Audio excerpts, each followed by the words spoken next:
What comes to your mind when you think about hot dogs? Mechanically separated, burnt to a crisp, soaked in ketchup, chilling on the roller grill. All of these things are terrible ideas for hot dogs. And it's time that we take a stand against mediocre hot dogs.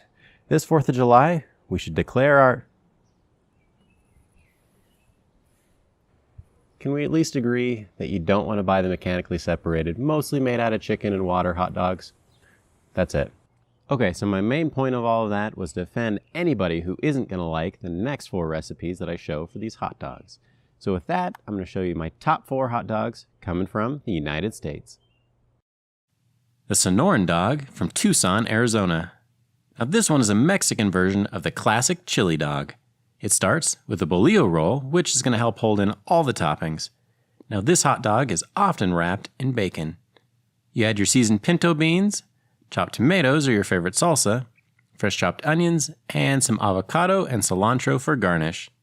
Now don't forget to add a roasted jalapeno on top.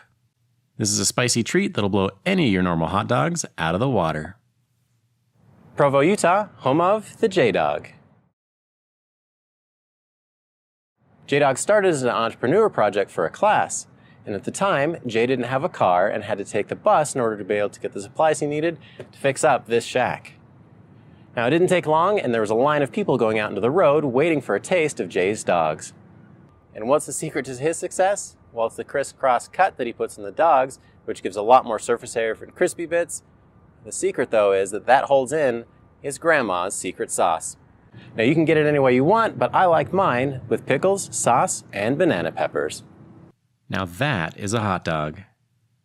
The corn dog from the Texas State Fair. Now, it wouldn't be an American favorite food list without something that was deep fried. The corn dog was invented in the 1930s at the Texas State Fair, and it's a hot dog on a stick dipped in cornbread batter. After that, you deep fry it. Now, I had never made these from scratch before, and it became pretty obvious that I didn't know what I was doing. So before you think I get better taste in shoes, I asked Mrs. Grilltop Experience to give us a hand. That's the worst looking corn dog I've ever seen.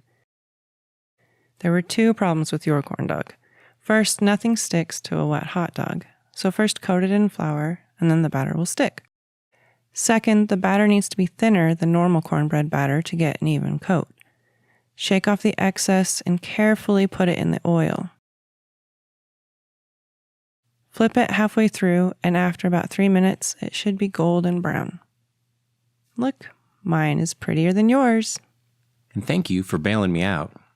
Now, after making our own, it was no surprise that the Texas State Fair sells over 500,000 of these every year.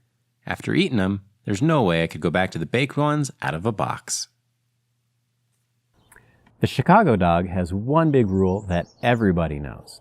Everybody knows that you don't put ketchup on your hot dogs.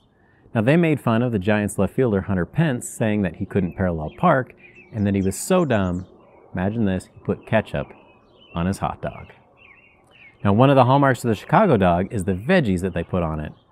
Slices of tomato, pickle spears, sweet pickle relish, diced white onion, and don't forget the yellow mustard, and of course, the celery salt. So how'd I do? Did your favorite hot dog make the list?